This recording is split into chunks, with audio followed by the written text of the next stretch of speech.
Okay, so every week on the Liz Wheeler Show community on Locals, we do a whole 30 to 40 minute video just for VIPs to talk about what you're interested in, to answer the questions that you may have for me about politics. I always say, ask me any question. It can be personal, it can be political, it can be parental, it can be pithy, it can be anything. And so today, this is a little peek behind the curtain into the Liz Wheeler Show community on Locals of what that's like to be a VIP over there with us. I am Liz Wheeler. This is the Liz Wheeler Show.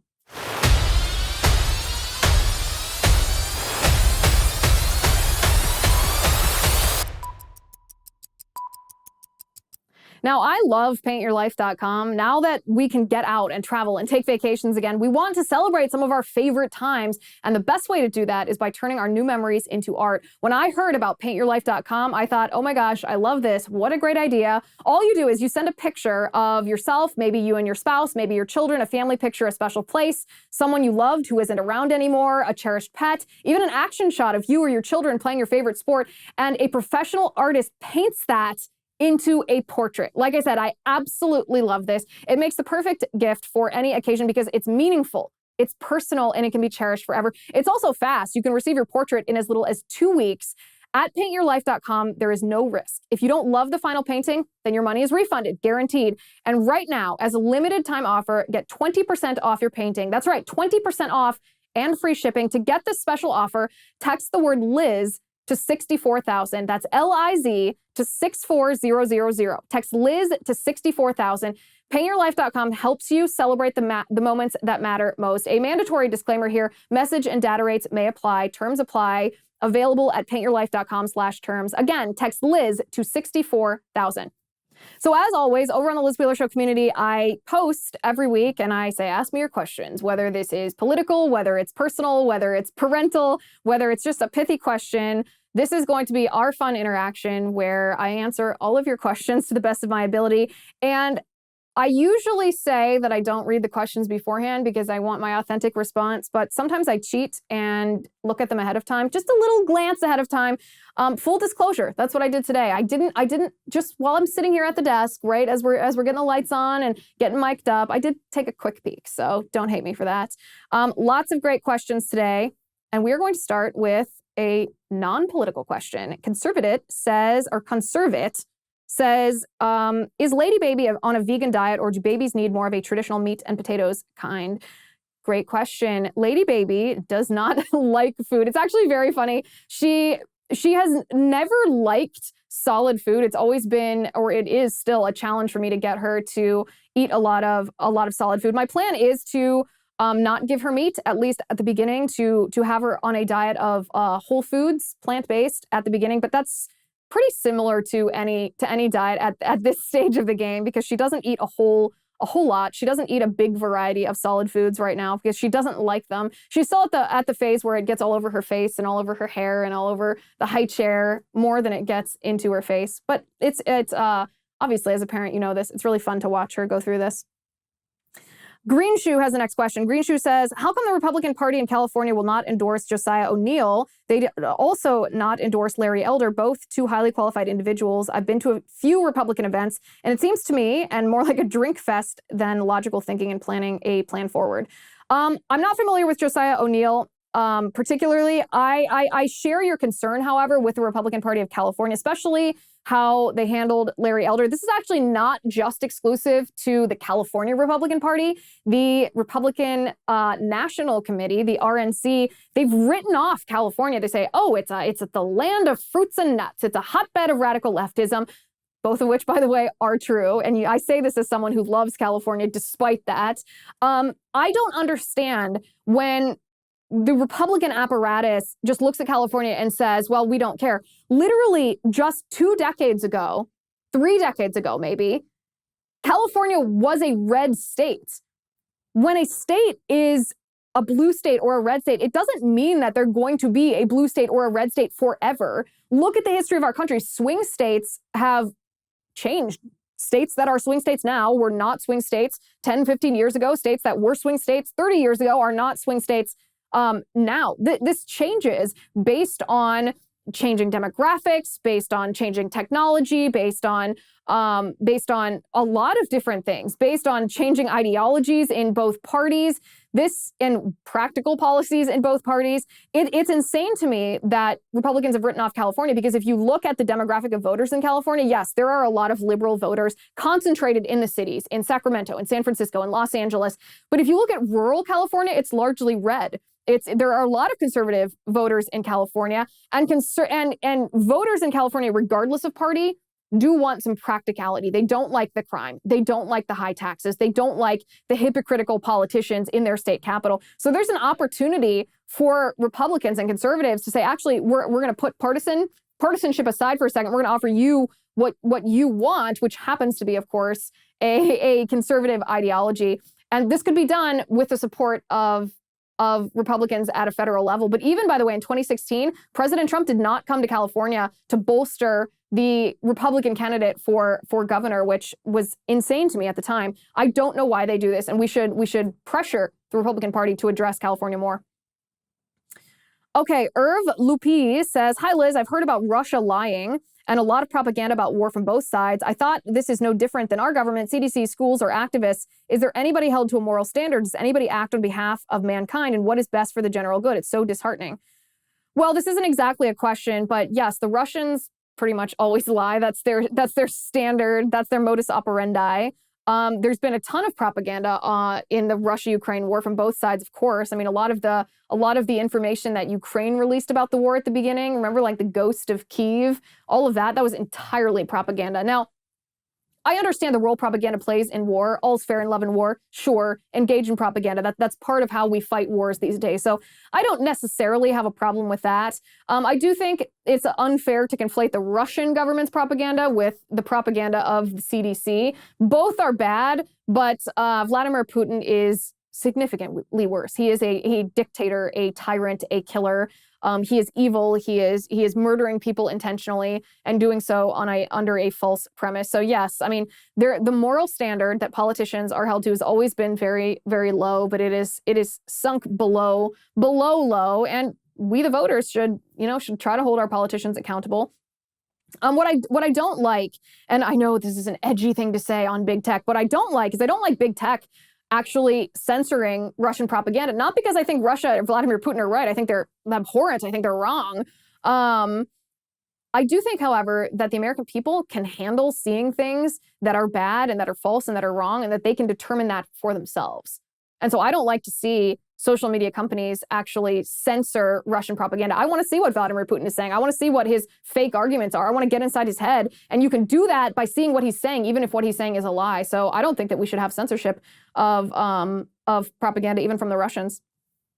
Okay, conservative Ari says, we're going to get to that in just a second, but first, I like Sole, the sustainable orthopedic footwear company that seeks to enhance your mobility and improve your foot health by building shoes from the inside out. The reason I like Sole is because a lot of people have foot-related ailments. Did you know 85% of the population will have one or more foot-related problems in their lifetime? I'm talking plantar fasciitis, which I had in high school as a runner, Morton's neuroma, shin splints, a lot of these ailments, and yes, I know they're very unsexy ailments, but they can be helped with a footbed. What is a footbed, you might ask? Well, Sole defines their signature footbed as a great place to rest your soul. It's affordable, customizable, and improves people's everyday foot comfort. Millions of customers rave about this product, and 2/3 of Sole customers have 2 or more pairs of footbeds. Once you know the comfort, pain relief, performance enhancement, and injury prevention benefits of Sole footbeds, you will want them in every shoe you own. Sole has an amazing offer for first-time customers, 50% off if you use my URL, yoursole.com/Liz, so you can try Sole for yourself.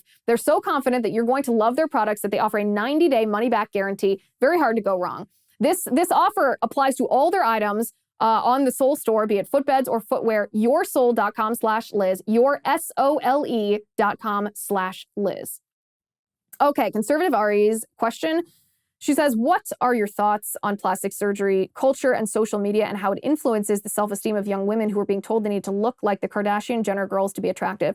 So I take it a step further back than this, is young girls shouldn't actually have access to social media and to the Kardashian and Jenners and, all of this very toxic misrepresentation of what sexuality and femininity is. little girls should not be on Instagram. They should not be on TikTok. They should not be watching television shows that embrace this. They should be taught what truth and beauty is from their mother and their family, and from wholesome representations of what actual sexy women or attractive women or beautiful women on the inside out are. So the premise of this is, yeah, if they're on social media, they are going to be exposed to this, and it is going to damage their perception of reality. So you can solve this by don't expose them to it in the first place. Okay, Will Griffo 712 says, "Hi Liz." Hi Will. "Is there anything airline employees can do about the mask mandate on planes? I'm a flight attendant for a major US airline, and having to wear a mask knowing that they are a farce is killing me. If I don't wear my mask, I will be fired. Literally, I don't enforce the mask policy on passengers, but beyond that, I feel powerless."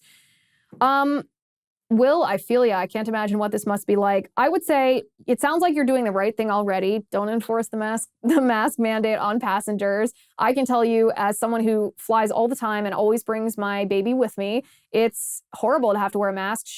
Lady baby hates when I wear a mask. She always pulls it down. And there are certain flight attendants who, smile and wave and don't care at all if I, pull it under my chin so I can interact with my child.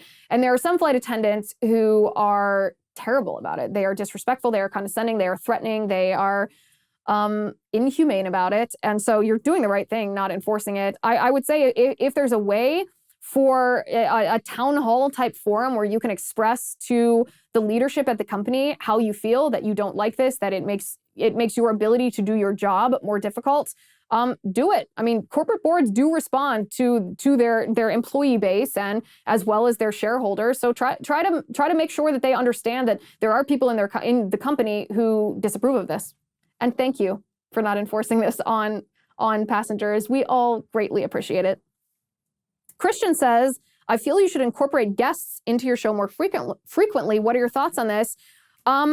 This is a good suggestion. However, this is a suggestion that I have already answered. If you are a VIP on the Liz Wheeler Show community, which you are because you are commenting, you know that our guest interviews happen first. You get exclusive early access to guest interviews on the Liz Wheeler Show community, and then after a week or so later, you can get access to those publicly. Those are not published on the Apple Podcast platform. Those are published first on Locals and then on YouTube. So we do a lot of guest interviews. I've interviewed incredible people, from Dave Rubin to Michael Knowles to Yoram Hazony to incredible people. I talked to Dr. Peter McCullough about COVID.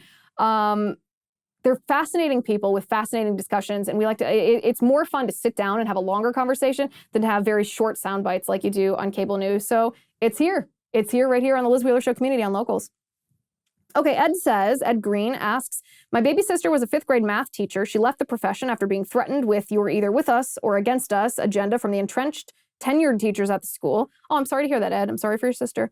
"We have many friends that have also left the profession for similar reasons. How can we retake education if conservative teachers are unable to participate? Where does support for teachers who resist the left come from? Do we have enough replacements for the leftist teachers in the pipeline to have a meaningful impact on ending CRT and sexual indoctrination?" Thoughts? So a couple things. So we do have to end some of this indoctrination, CRT, and queer theory indoctrination at the legislative level to disallow even teachers who would adhere to this ideology themselves from indoctrinating our children with it. So there's legislative things that can be done. I'd have to hear more specifics about your sister's situation to know what she could have done or not. I mean, I'm sure she did what she could. There are a lot of private schools and charter schools and now new homeschool pods that are looking for teachers who are committed to academic achievement, who are committed to critical thinking, who are committed to education and not just brainwashing kids and radical leftist ideology. So maybe at this point, an alternative school, a private school or a charter school or a homeschool co-op would be somewhere that your sister could find where children, where there's a market basically for conservative teachers. But yeah, I mean, it is a problem if teachers are being threatened with losing their jobs if they don't teach the radical leftist ideology. That is a monopoly that the teachers' unions have on the public school system. So maybe your sister can also focus on helping destroy this monopoly of the teachers' unions, getting rid of their hold on public school teachers. Okay, Dutoy asks, "Is the United States Constitution any longer respected by our representatives?" You know the answer to that question. You know what I'm going to say. There are a fraction, a very small number of our, at least at the federal level, representatives, whether this is in the House or in the Senate, who actually respect the US Constitution. And it's very obvious who they are. Most politicians, I don't think, have ever read the Constitution. If they do, they only read it through the lens of looking at how it can be twisted or applied selectively to seem like it supports their pre-existing policy agendas, not to see what am I allowed to do? What do I have the authority to do? What is my mandate from the Constitution as it applies to my role in the federal government? So no, of course, the Constitution is not respected by our representatives. Okay, Paul, whose username is Cracklin, asks, will you raise your daughter with Disney? Now, I like ExpressVPN because it keeps me and my family safe from hackers on the internet, but I also like ExpressVPN because with it, I get access to a whole lot more content on Netflix. Here's what I mean. Let me explain this with an analogy. Watching Netflix without ExpressVPN is like paying for a gym membership, but only being able to use the treadmill. But if you use ExpressVPN, it helps you unblock content on Netflix, like getting access to the whole gym, because ExpressVPN lets you change your online location so you can control where you want Netflix to think you're located. They have almost 100 different server locations, so you can gain access to thousands of new shows. This works not just with Netflix, but with many other streaming services too, BBC iPlayer, YouTube, and more. It's also super easy to use. You just open the app, select your location or the location that you want, tap one button to connect, and refresh the page to access the otherwise geo-restricted show that you want to watch. So be smart. Stop paying full price for a streaming service and only getting access to a fraction of their content. Get your money's worth at expressvpn.com/Liz. Don't forget to use my link, expressvpn.com/Liz, to get an extra 3 months of ExpressVPN for free. Yes, an extra 3 months of ExpressVPN for free if you use my URL, expressvpn.com/Liz. Okay, Paul, whose username is Cracklin, says, will you raise your daughter with Disney? And do you and Michael Knowles share parenting tips? So the funny thing about Disney is I was actually not raised with Disney. My mom was so far ahead of the curve on the culture war that I remember one time when I was like 6, 7, 8, like very, very young, elementary school, someone asked me who my favorite Disney princess was, and I was sort of at a loss for words. And let's just say I was not a child that was typically at a loss for words. I didn't know how to answer that because I didn't know the Disney princesses. The only one I knew was Cinderella, and that's because I saw a stage event, a live stage event of Cinderella, not because I watched the Disney version of this. So I was not raised with Disney. My daughter will certainly not be raised with Disney. She probably wouldn't have anyway, even before Disney was revealed to be the groomers that they are, because I've always had a problem with the morality that they teach in Disney movies. I think that they twist morality. They especially with their images that are often associated with being wrong or being evil. Even in the Bible, they're associated with being wrong and evil. Like dragons, for example, are often painted as good in Disney, and I think that that's very confusing for little children because imagery is very powerful. So especially when she's very small, I'm going to be very careful. I am very careful already about exposing her, what I am exposing her to. She basically watches no TV right now at all. I've shown her The Donut Man. I've shown her like 1 or 2 episodes of The Donut Man. And that's probably how it's going to be for a while. As to whether Michael and I share parenting tips, I'm trying to think if we've shared parenting tips. We've talked a little bit about how babies sleep or don't sleep or how they travel. We both bring our babies to a lot of places with us. So we've talked about how we entertain children on planes. But as you know, our children have been betrothed since they were in the womb. So we do talk about that. Whenever I see him, he always asks, how's my future daughter-in-law? Which, I mean, it's a major dad joke, but I do appreciate them. Okay, Bobby Johnson says, Ms. Wheeler, you appear to have access to my senator. Full disclosure, he says, I voted for Senator Cruz both times. However, I've been contemplating a run against him in 2024. The problem is I kind of like the rascal. I don't really want to embarrass him in a public debate. I wonder if there's a way to have a short conversation with him so we can avoid that kind of unpleasantness. There's no question here, Bobby. If you're asking me whether you should run against him, I would say why. Why would you run against him? Are you unhappy with something that he's done or something that he hasn't done? And if so, I would recommend reaching out to his office in some way, reaching out to him on social media and trying to communicate with him in that way, especially if what you're looking for is a short conversation. I always advocate that constituents speak to and communicate with their elected representatives as much as possible. You'd be surprised, actually, how influential what a difference it makes when a politician gets even a dozen phone calls or a dozen emails about any particular topic. That actually changes how they view that topic. It really makes a difference in general. So I always advocate for constituents to get in touch with their politicians. So if you have a question for Senator Cruz, I would try to go through his office. That's what I would do if I were you.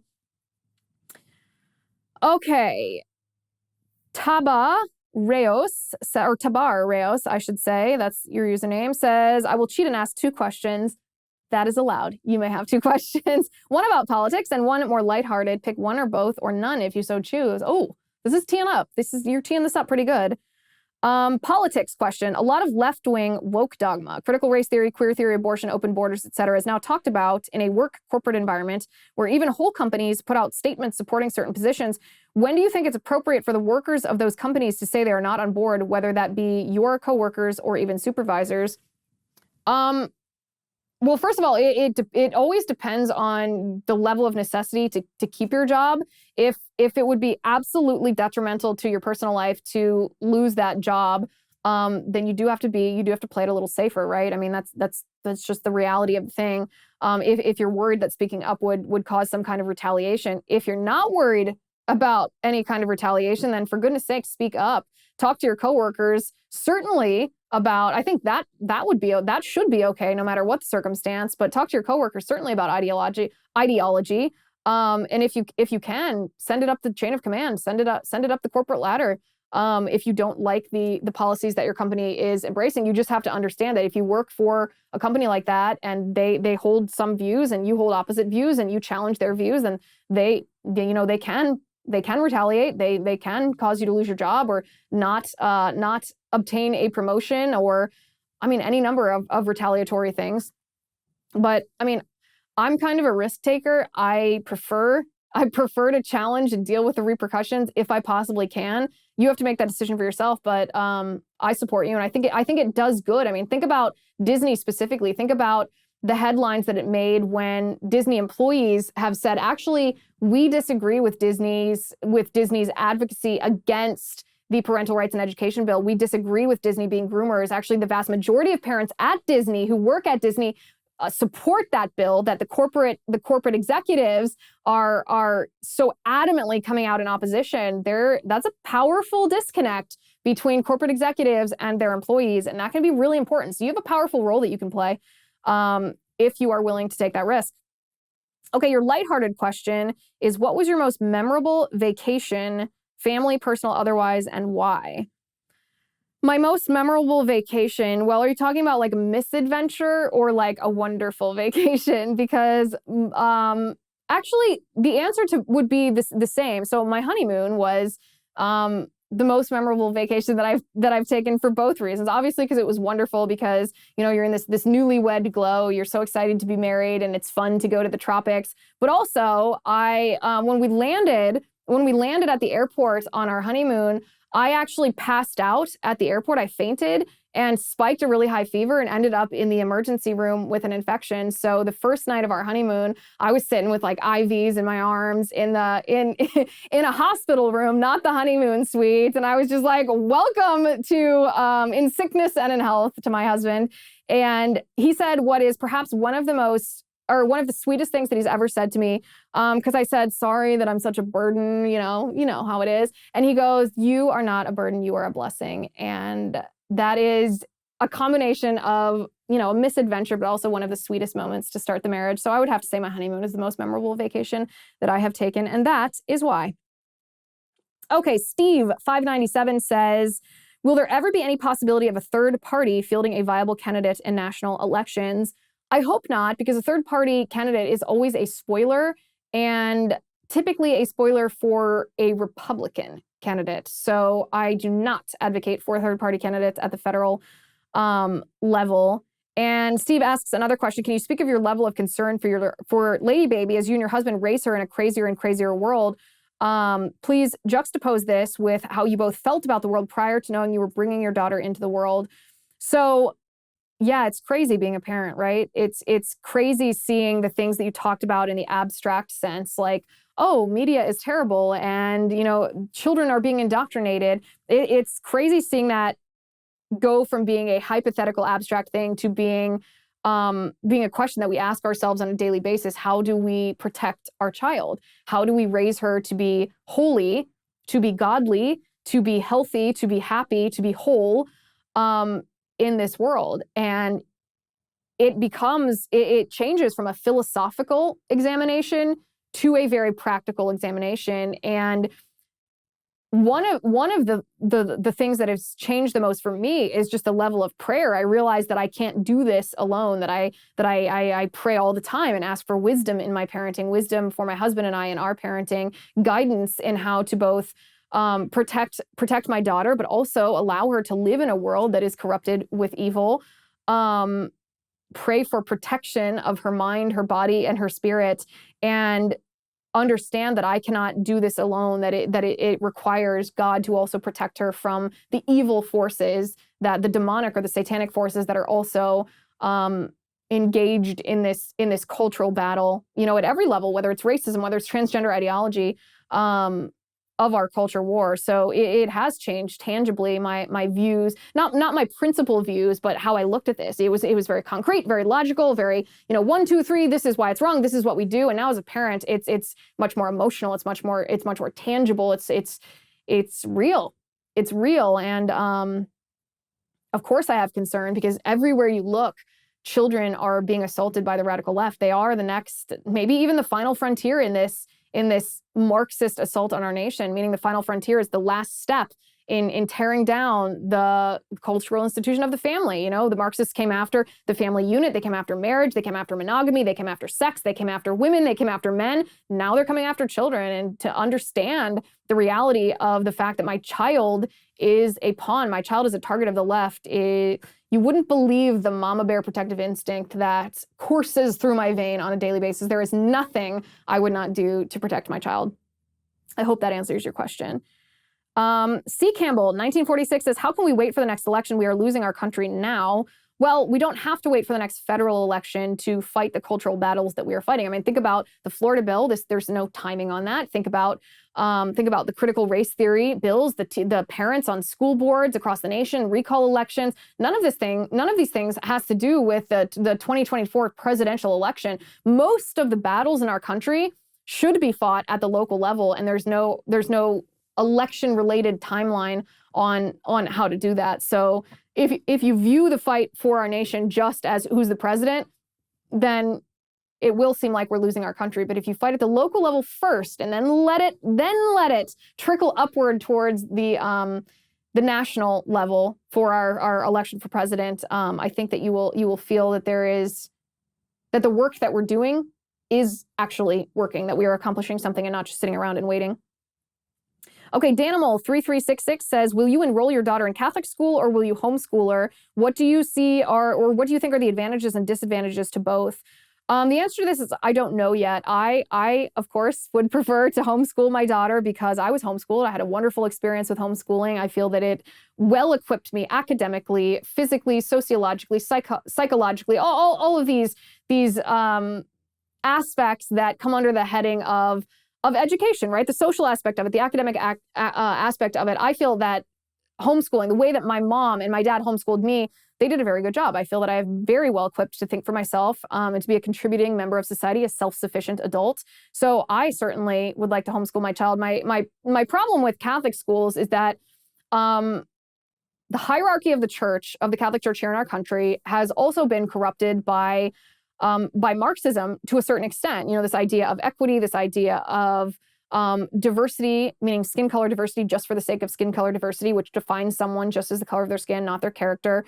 The idea of social justice, they misunderstand what charity is and giving of oneself versus this, they call it social justice, but it's really redistribution of wealth or government mandated spreading around resources. That's socialism, really.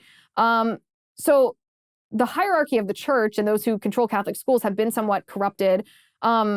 So I would lean more towards homeschooling, but it's a conversation my husband and I will have when my daughter is somewhat older. I will tell you, I think my husband is scooching closer and closer towards homeschooling. The more we hear about what's happening in schools, the more we see these groomer teachers. He said to me the other day, there is no way we can send our daughter to one of these schools. And I was like, you don't have to say that twice to me. I'm already convinced. So, I don't know that I see a disadvantage to homeschooling when it comes to my particular situation or our family, because not only did I have a great experience, I know how to homeschool because of that. So I know it could be non-feasible for some families, but I don't see what the disadvantages of it would be for my family. Okay, P. Sharon says, why do Republicans and conservatives always divide themselves when election time comes? Each faction is so rigid on their issue that they can't see the bigger picture. In order to defeat the evil of progressive left, we need to unite. This is true. So this is true to a certain extent. Now, what I will say is the conservative movement in general is more free thinking than the radical left, right? The radical left requires this ideological rigidity, this adherence to one set of positions, and they allow no flexibility on where you can stand on this. If you do deviate from the radical leftist positions, then you're demonized, and that's obviously not a healthy ideological hold to have over your party. The conservative movement, the Republican Party, there's a variety of different viewpoints that are appropriate under the umbrella of a limited government philosophy, right? Like conservatism or libertarianism are both appropriate. I would argue against libertarianism and in favor of conservatism, but it's appropriate to be a libertarian under the umbrella of conservatism, just like it's appropriate to be an isolationist or not quite an interventionist, but a little bit more of an interventionist under the Republican umbrella. Now, you can argue the wisdom or the lack of wisdom of one or the other, or where foreign policy philosophy should fall, but both are appropriate under the Republican umbrella. And so there's more independent thinkers. There's more free thinking in the Republican Party, and that's a good thing, but it also begets, of course, representatives who hold their views very strongly, want to argue in favor of their views. They want their views to be the prevailing view when it comes time to vote on a piece of legislation. And so you can't have that entire unity that the Democrats have unless you also hold the standard of ideological rigidity, and conservatives are never going to do that because it's really antithetical to what conservatism is. That being said, I do think Republicans in general need to understand the lesser of two evils philosophy, and the philosophy that not every time are you going to get 10 out of 10. Sometimes getting 7 out of 10 is better than getting 3 out of 10. And I think if conservatives embraced that a little bit more, they wouldn't feel that they are sacrificing their principles in situations where they're not getting everything they want or exactly what they want. They understand that, well, even a squishy Republican is better than a Marxist, and we'd rather have 7 out of 10 than 3 out of 10. That's okay and appropriate in certain circumstances, for Republicans to understand. And that would maybe create a little bit more unity, which would allow a little bit stronger bulwark against the radical left. Real Truth Cactus. Hello, Real Truth Cactus. I haven't seen you in a bit. What are your thoughts, she says, on what's going on in China right now with the major lockdowns? Yeah, in Shanghai, these forced lockdowns. Did you see that video of those bags and bags of cats and dogs that were just thrown on the sidewalk? It's totally inhumane. It's horrific. People are not even allowed to leave their entire high-rise apartment buildings to get food. If you listen, there are videos on social media that it shows the cityscape, but if you listen, you can hear people screaming, just thousands and millions of people screaming from their buildings, screaming for food, screaming for medical care, screaming for help. This is authoritarianism. This is communism. This is government control. This is for your own good, public health administration policies being imposed on the people. It's awful. It's awful. It's horrific. And it's shocking, by the way, that the mainstream media and the left aren't talking more about this, because this is actually the logical end, the slippery slope, if you will, of the dictates and the lockdowns and the policies that were imposed on us here, whether it's closing down our churches or forcing us to stay home, closing down our parks, shutting down our businesses, mask mandates and vaccine passports. That's the logical conclusion of even this. So yeah, we should speak out against what's happening in China, but we should understand that we're not that far away from that. And we should make darn sure that our politicians don't have the power to impose that on us, should they want to, because where politicians have the power to abuse, they will. It's just a matter of when. All right, the Tin Mom says, until I was adult, I didn't realize the executive orders or that executive orders existed. Could you explain how in the United States one man can sign his name to a piece of paper and create law without having to go through Congress? So that's not exactly what an executive order is or what it's supposed to be. What an executive order is it's the reorganization of the executive branch of government. So the president, the chief executive, has the power to determine how the executive branch runs and to reorganize that branch as he sees fit. And that is what an executive order is. Executive orders that overstep the bounds and become dictates are executive orders in which the chief executive is, well, trying to create policy or create law by bypassing the legislature. So it's not legal to create a law with an executive order. It is legal to reorganize executive power in the executive agencies under the executive branch of government. And of course, that changes how laws are applied or how policies are applied in the United States. So two very different things that are sometimes abused by the chief executive. Oh, Jimmy asks, Liz, can you please tell me how these sick perverts have a club and get away with it? You mentioned it on yesterday's posting that men loved the younger boys sick perv. So you're talking about the National Man-Boy Love Association, or the National Association of Man-Boy Love, whatever they call themselves. This is a group of pedophiles who advocate basically for pedophilia to be legal. It is sick. It's incredibly sick, and we shouldn't normalize this in the slightest. We should condemn this in the strongest terms. Free speech allows them to advocate for pedophilia, but we should ensure that law does not allow them to carry that out. That's what I will say. Okay, Jim, with the final question here, says, I feel sorry for the Ukrainian citizens, but how corrupt is the Ukrainian government? Very interesting question, Nitro Jim, because you have hit on something very important, that both things can be true at once. I too feel sorry for the Ukrainian citizens. They are engaged in a war that they did not ask for, they did not provoke. They are being killed. Their families are being displaced. It's truly horrific and awful and heartbreaking to see what's happening to the Ukrainian people. That being said, the Ukrainian government is incredibly corrupt. We're talking Zelensky on down, incredibly corrupt. Why do you think Joe Biden and Hunter Biden did business with the Ukrainian government? Because they are known to be so corrupt. Both things can be true at the same time. And in this case, both things are true at the same time. It's why I cautioned everyone when they were embracing Zelensky, lifting him up on this pedestal at the beginning of the war. I said, ooh, be real careful with this guy, real careful. Do not conflate the bravery of the Ukrainian people pushing back against Russian aggression. And yes, the leadership of Zelensky, he did a good job with that. Do not conflate that with idolizing the politician or the man, because the Ukrainian government is incredibly corrupt. They are not a functioning democracy whatsoever. On that note, thank you for all your questions, the personal, the political, the parental, and the pithy. If you'd like, we do this on a weekly basis, this 30 to 40 minute video for VIPs talking about what you're interested in, answering your questions.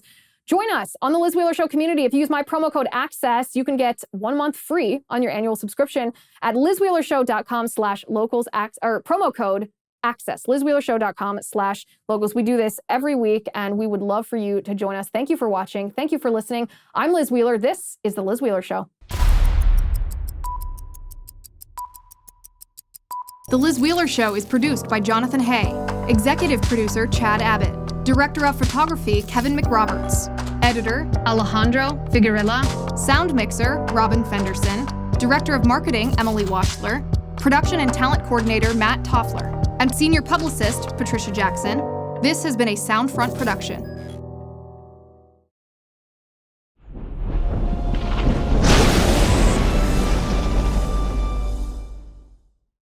If you haven't already, give this video a thumbs up, hit the subscribe button below, and ring the bell to make sure you never miss a video.